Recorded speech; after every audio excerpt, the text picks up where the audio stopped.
You're listening to Cash and Sass. I'm Lisa Marie, your go-to gal for all things money. As the Sassy Wealth Queen and the brains behind the Sassy Wealth Coach, I'm here to take you on a thrilling ride from the financial chaos to sassy and sexy money. Hey, my sassy friend. Welcome back to Cash and Sass podcast. And today I have my friend and another financial money coach in the realm who, by the way, I have to say, we had a coffee chat the other day and I was so excited. She got as excited about multiple savings accounts as I do. And I didn't think that was possible, but we were like ranking right up there with all the excitement over it. So I am super, super stoked to have her on my podcast today. So without further ado, let me introduce Kimberly Graham. She's a dynamic speaker and educator, wife and mom. Kim shares her wealth building strategies with audiences worldwide. Her engaging talks are a blend of real world experiences, that was a tongue twister, practical insights, humor, and actionable steps that resonate with anyone looking to take control of their financial destiny. And one of the things that I, absolutely love is the fact that you and your husband work together as a financial coaching team, working with couples on communicating about, my favorite topic in the whole wide world. Money, right? And it's such a taboo subject. So tell me what got you into that? What are something from your money journey mistakes that you might have happened that? Yeah. Well, first of all, thank you so much for inviting me and for opening this space. I love open conversations around money because let me just say there's so many people who love to, we talked about this at our coffee chat. There's so many people that love to talk about, these are the things that you should do with money. And this is what money could do for you. And okay, we know that. But nobody wants to talk about the journey of getting there. Like, it sucks sometimes. And it's important for us to share those stories about how, we're excited we're on this side, but it took a lot of work to get here. And there are moments, even now, where money sucks. And it's important for us to not make it such a taboo subject, but also talk about how much we love working with our money and how much money can be a joy and it can be a bridge to the things that we desire for our life and our family. So to answer your question, my husband and I had $76,000 of student loan debt that was not mine. Okay. I always make sure we're making that more known now. I mean, I told people before, but I was like, I don't want him to feel, whatever. He does not care. He says it all the time. No, this was not her debt. This was my debt. So he had $76,000 of student loan debt that could not be consolidated. And it was a lot of money every single month that went out. And do this. And I was like, this is horrible. We're both educators. So we don't make a lot of money. We made $56,000 combined in Maryland, which is a very expensive space or place to live. And so that was kind of like our first inkling of all of that. And then we started learning oh, wait, I don't really know how to talk about money with you. I've never learned. No one's ever taught me, even though my parents are good with money. They never fought necessarily in front of me about money, but I just knew we just never talked about it. So I don't know where to start. So we started figuring it out. We started talking about how we didn't know how to talk about money and we started talking about it. That's really much how it went. Long story short, 28 months later, we paid off $76,000 worth of debt and we were completely debt free and recognized how the world is open to us, that we can literally build whatever life we want. And it was around this time that we recognized other couples and other people, and we would say, oh yeah, we're debt free, thinking that everybody else was already debt free. Think about that worldview for a second, that we thought that we were behind. We thought, oh, we have to catch up. We need to make sure that, majority of the people have to be debt free, right? So we're now there. So yay, we did it. And everyone else is like, no, this is not normal. What you did was very abnormal. You're actually very weird. Why did you do that? And I was like, what do you mean? And they're like, how did you do that? And so then we started learning, we're kind of weird. We're an anomaly. And why aren't people having conversations like this? Because look at what it did for us and how it's brought us together and how we've been able to do win after win after win after win because of the work we did together. Why are you not talking about it? And so that's kind of what created this aha moment that we needed to talk more about it. So obviously this is like 8 years in the making. That was like 8-9 years ago, but it's now come to fruition where we're like, no, we're ready to unleash our story and unleash the idea that like, yes, you and your spouse need to have conversations around money, like now. Yeah. And what I think is interesting is, and I'm betting that y'all found this out, is that you probably both had different money beliefs and money stories. And you had to figure out, because they were different, you had to figure out how to talk to each other, right? In order to be able to have these conversations. And I talk about this a lot.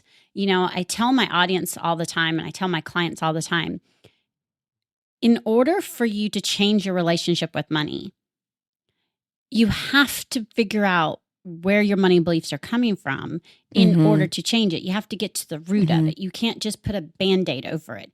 And I also stress, excuse me, I also stress, sorry, I also stress a lot that there's good debt and there's bad debt. We need to know the difference, because if we leverage it correctly, it can put us, you know, further along. It can put us further along in our business. It can put us further along in our personal life.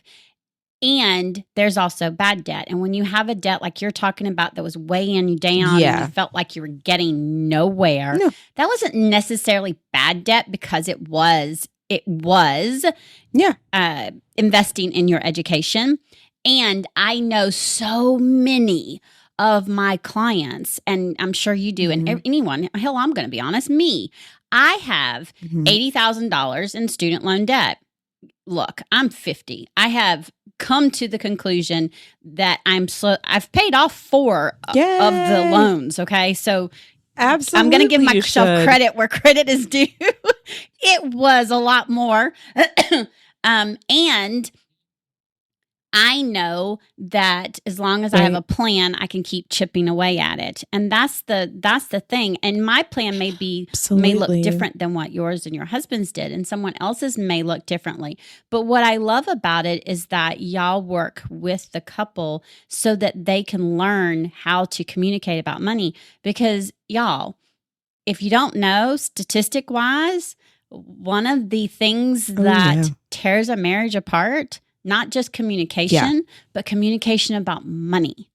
And I'm not talking about whether you've got it or you don't. I'm talking about sitting down and talking about it and working together on it. Because when you're fighting each other, and when there's different beliefs, as you mentioned, and you know, like going back to like what you said about debt before I go into the communication between couples, is that was the only debt we had. I didn't have credit card debt. He didn't have credit card debt.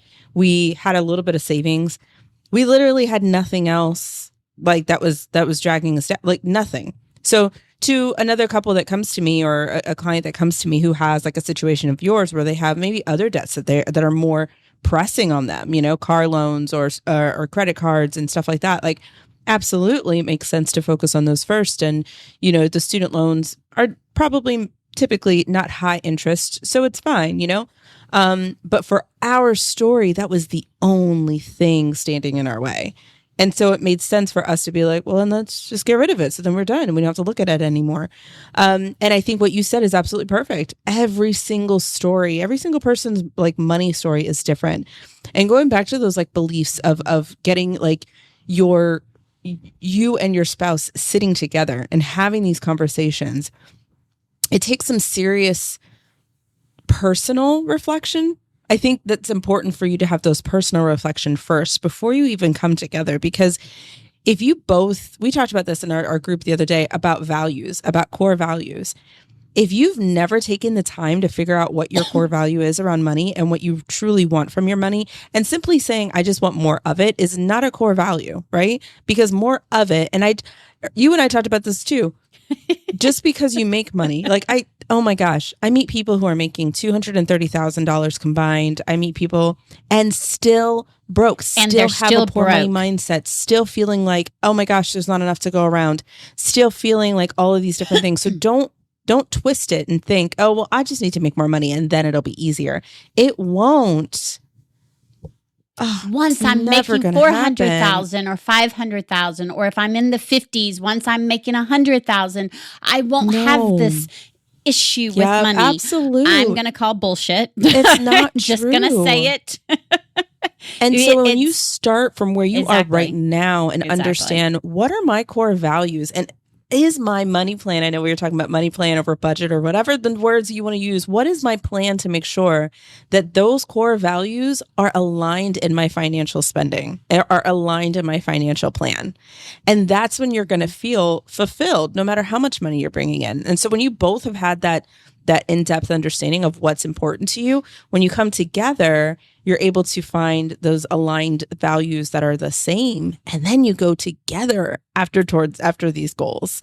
Because if you don't have that goal in mind, you're having a budget conversation is for what reason? Why do I need to sit with you?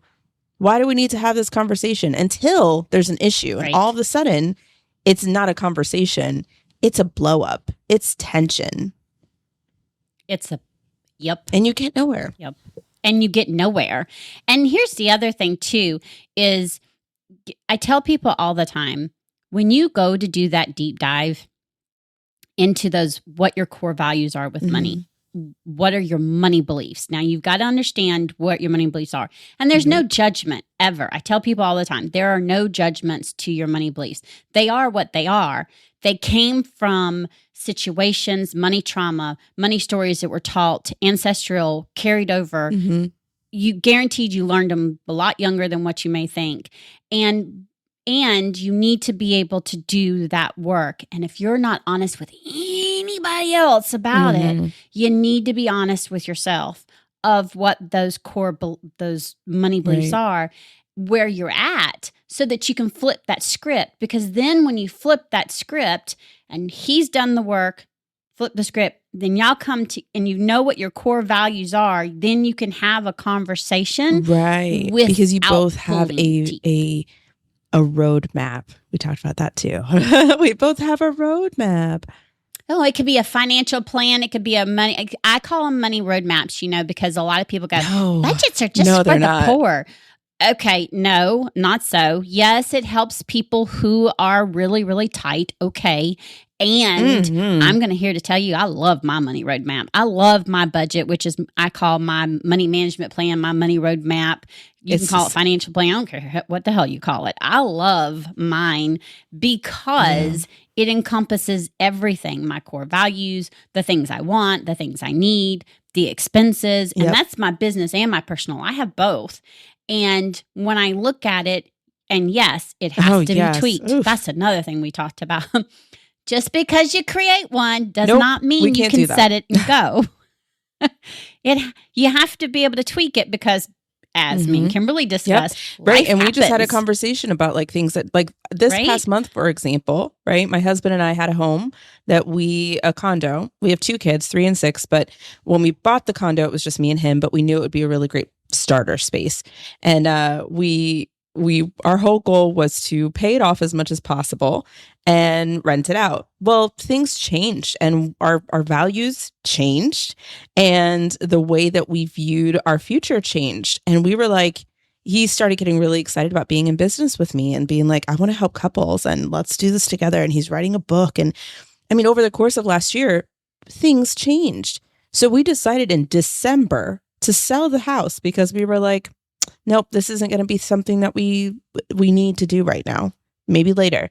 So I was like, okay, let's do that. Let's sell the house and let's rent something for a year and really go all in on our business and then decide what we want to do with this very hefty amount of money that we now have because we sold the house, and put it towards a down payment wherever we decide to live. I don't know where we're going to live, but that's not the point. But the point is that life changed. And then the moment of January of finding a rental, getting first and last months or whatever security deposit, getting, moving supplies, getting all those things, our budget changed 10 times in January. And you know what? You just roll with the punches. You're just like, okay, this is not something that happens all the time, but I need to constantly stay in touch with where my money is going so that we know how we're going to end the month strong. That I love my money and I want to make sure I give it a name. It literally feels like a blanket. Like that's like the visualization that I have about having like a money plan that truly is aligned to your goals. It feels like a warm, fuzzy blanket. Like that because you can go to sleep at night and know bills are paid. Yes. We're fine. We're good. I can go to sleep without worrying. Like truly. Mm-hmm. And for those people out there that may be not being able to pay all the bills all the time, I want to stress that that's okay. Show gratitude for what you're able to do and use that warm, fuzzy blanket for what you were able to pay. Because I'm sure Kimberly's been there, but I'm going to go ahead and say it. I've been there. I know what it's like. I know what it's like to have to choose what bill I'm going to pay and what bill I'm not going to pay, which one I'm going to have to carry over to next month and pay 2 months of. I know what it's like figuring out, okay, if I'm going to be able to put groceries on the table and pay the bill, or if I'm going to have to let one forsake. I was on food stamps, point blank. I know what it feels like. And so I want to stress that even if you're not to the point to where you can pay all the expenses, right? If you're to the point where you're paying some of them, give yourself credit and use that warm, fuzzy blanket to make yourself feel good and have that gratitude, because I believe what we focus on, we create more of. So if we're focusing on the negative part of not being able to pay this, that's what's going to come. If we're focusing on the positive part, that's what we're going to welcome in. And I just think it's really important that we stress that. Kimberly, I want to know what are some insights that you would give a couple who are looking at it going, okay, we kind of battle. What's the first step we would need to core do? Values. Well, we already said the first step. That's like really figure out where your money beliefs are and start to shift that and your core values. But what would be the next step? So my husband and I have something called a safe place. And this is the reason why it's like people laugh when we tell them exactly what they do, because they expect that we're going to say, all right, now look at all of your money and you're going to get all of your bills together and you're going to make a budget like right next. No, I'm not going to ask you to do that next. You know why? Because if I ask you to do that, you're going to go back in the same situation. You're going to start bickering at each other. You're going to start pointing fingers at each other. There's going to be a lot of like, well, you bought this and that's the reason why we're in this situation. There's going to be a lot of sass.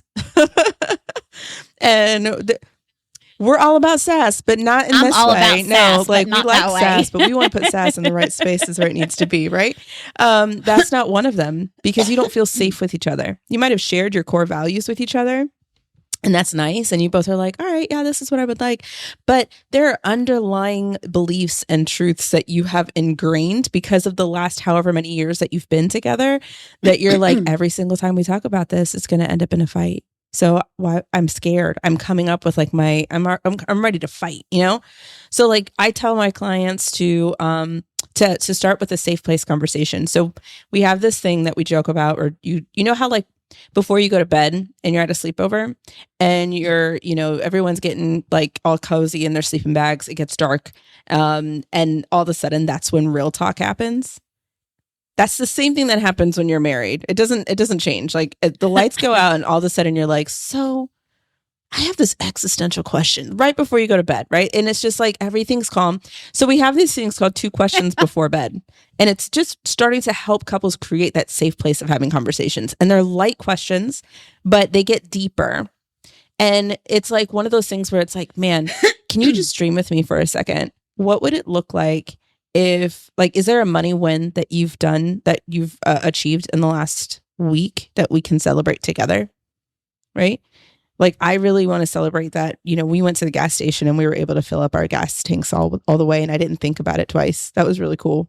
I would love to do more of that. Would you like to do more of that? Yeah, me too. It doesn't have to be like this huge, like, exponential after every time that you have this conversation that you're like, now we're going to be millionaires. Like, it doesn't start there. It starts with those little conversations. Yes. But celebrating the small wins. And so you have to create this celebrating like, the small wins. Balance of like, I'm celebrating with you, you're celebrating with me. And so we have a list of questions that you can ask before bed. And we just say, ask yourself 2 questions in this quiet space. And don't let it take longer than 15 minutes. Don't let it be something that like lingers on forever. And even if it's a good conversation, you want to kind of like build that anticipation that I can't wait for the next time we talk about our money and the next time we dream about our money. And because that 15-minute timer went off and we were having a really great conversation. So then when we start the next step of like, okay, now let's start bringing in the numbers. Let's look at actually where you are right now. There's less of the I'm ready to fight and more of, no, this person has the same values. Like we've found a lot of commonality and I've realized that we can do this and we both want the same things. So when we're looking at this, let's show kindness. Yes, first. So you build the communication. So you build the communication of the money first, using small. That's so smart.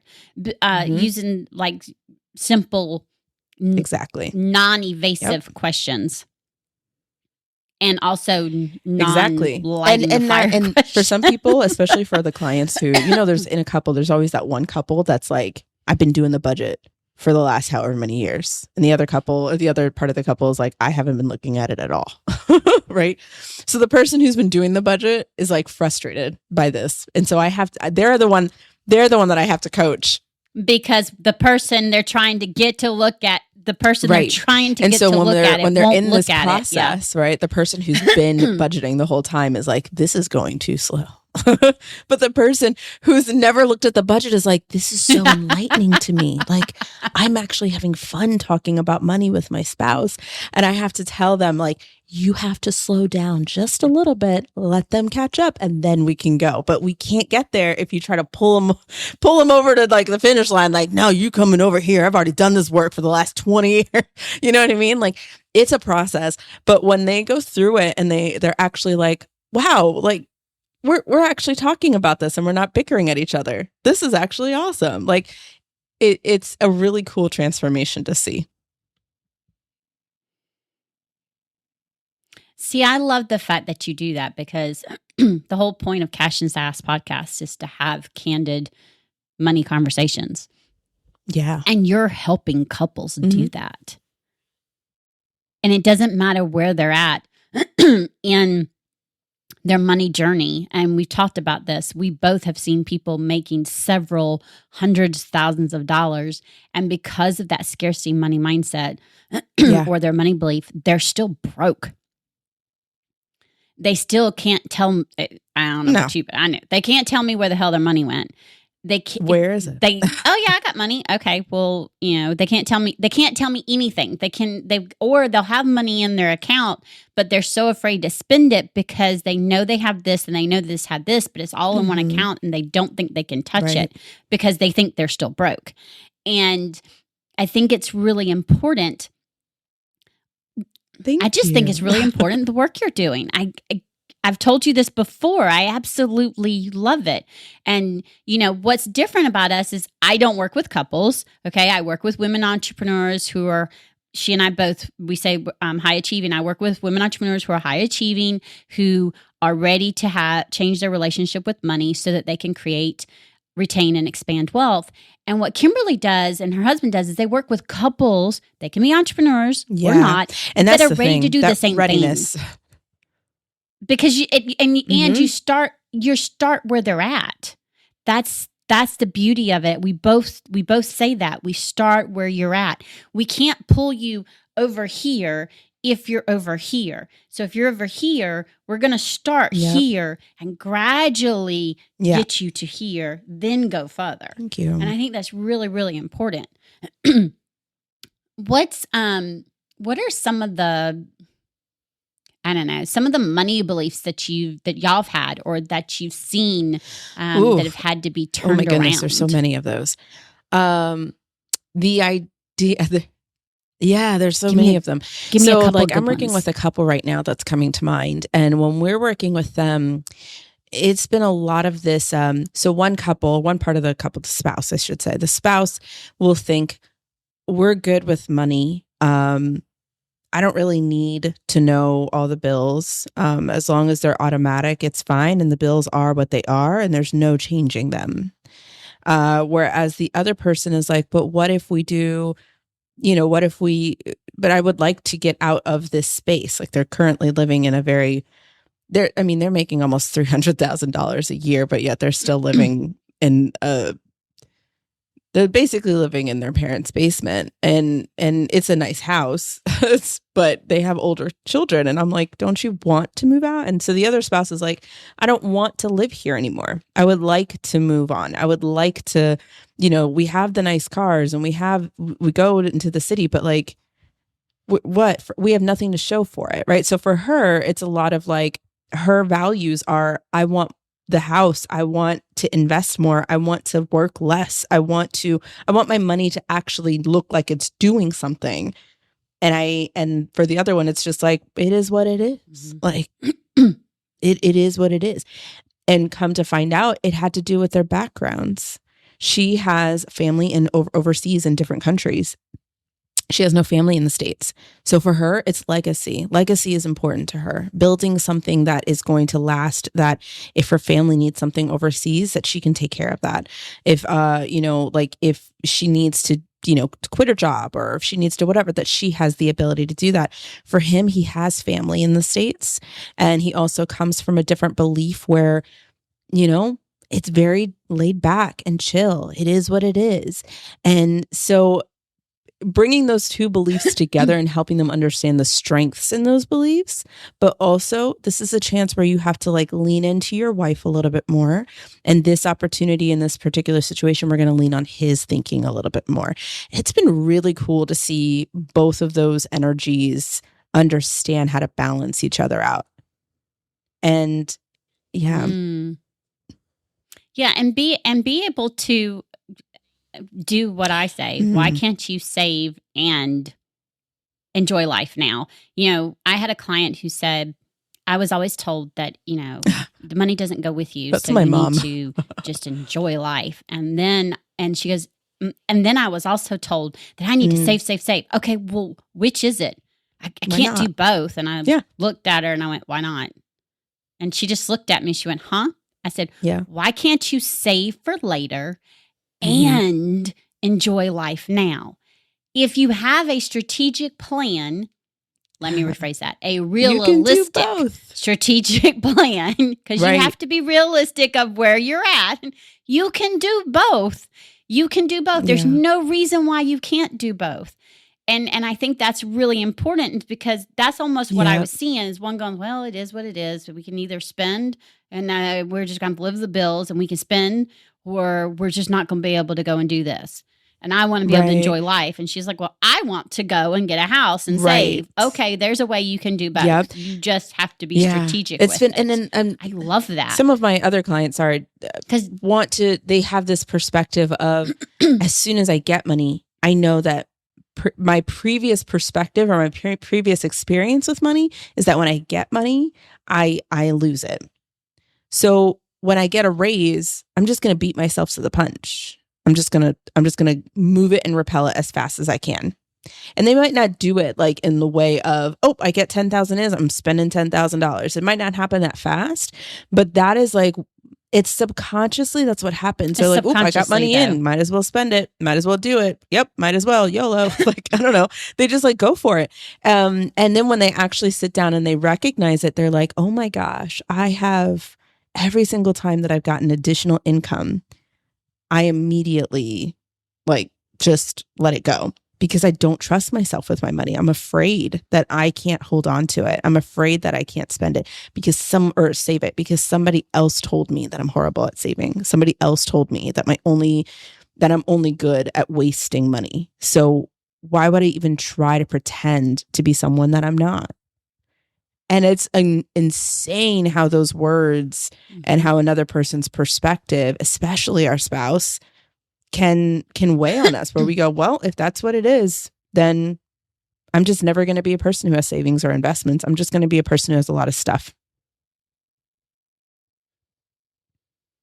Well, and not only that, but if you also come from a background of family who did that, right? Or somehow in the family, like I was raised with, you work, you pay bills, wash, rinse, repeat. You work, you pay bills, wash, rinse, repeat. You don't save and you don't get anything. And I believed that. So every time extra money started showing up, I can't save it. it's something that's going to happen. It's going to disappear tomorrow. And subconsciously, I was literally making it disappear. Yeah. And I look back now and I'm like, oh my gosh. And it was from those stories that were being not even said, but shown, right? And I had to flip that script. I had to change that thought process to realize, you know what? It doesn't have to be that way. I can do both. I can have things and save for later. I wish I would have learned it a lot younger. Or it would have come into the brain a lot longer. And I'm glad it came when it came, because I'm going to be honest, I'm 50. I have the highest credit score I have ever had in my life. I have the nicest vehicle I have ever had in my life. One that I don't have to, if it breaks down, is covered under warranty. And I don't have to figure out where the hell the money's coming from, okay? If you've bought vehicles that paid cash for them and not had any warranties, you understand where I'm coming from. And you know, I have nice things, and I have an awesome business, and I have a different totally mindset with money. I have a good relationship now with money, and I'm here to tell you that is the biggest key, is being able to have a good relationship with money. And full transparency, even when things are tight, even when you're up leveling and life happens in the middle of your up leveling, or you're in a Phoenix rising moment. It's real. And I talked about this because, hello, I'm in that Phoenix rising moment. Still being able to have your tools and lean in and have that good relationship with money is what gets you through those moments, and being able to tweak the financial plan, the money roadmap, whatever it is you want to call it, and being able to still be centered and grounded in that good relationship with money is what gets you through those. Is it still tight? Yes. Is it still sometimes mini stressful? Okay, absolutely. Yes. I am not going to sugarcoat it for you. And it's a whole lot better than what it would be if you didn't have a good relationship with money. And if you're married, a whole lot better than it would be if you weren't having communication. Yes, because we've had many situations like that, especially as a business owner, right? My husband, I have kids. Yes, it's life. You have kids and you're married. It's life. Works, it's called life. He's working. We're hopeful that he can stop working soon. We'll see how things go. But I got into business 5 years ago when my daughter was 1. So she's almost 7. So 6 years ago. Goodness gracious, time goes by so fast. But yeah, so we had to have that conversation, right? Again, as 2 educators, I was making a little bit more at that point. We were both in public education at that point, not private. So we had a little bit of a bump up in money. But we were wanting to get our masters, which costs money. And so we were like, all right, well, we got to put a little bit of extra in so that we can get this masters. And then it was, okay, well, we have our daughter and she needs to go to daycare because our master's classes don't end until 8:00 at night. So there was some days where, it was tight, because an infant going to, daycare is a mortgage. It's another mortgage. Yeah, I was going to say it's a mortgage payment. It is a mortgage. So there payment. are moments where it's tight. Yes. Oh no, goodness gracious! I don't nope. Miss those. When we have, nope. I don't want to do daycare again if I don't have to. But yeah, so there are moments. Even the people who are doing really great with their money, right? Who know how to manage it, who have good relationships with their money. I'm so thankful that my husband and I have learned the communication part of things, because as I was going into business and I said, okay, I'm going off, I'm not going to have a consistent income anymore. Are you okay with that? We had to have a conversation about okay, what's that going to look like? And here's a business one that I think will help some of your listeners who might be female entrepreneurs.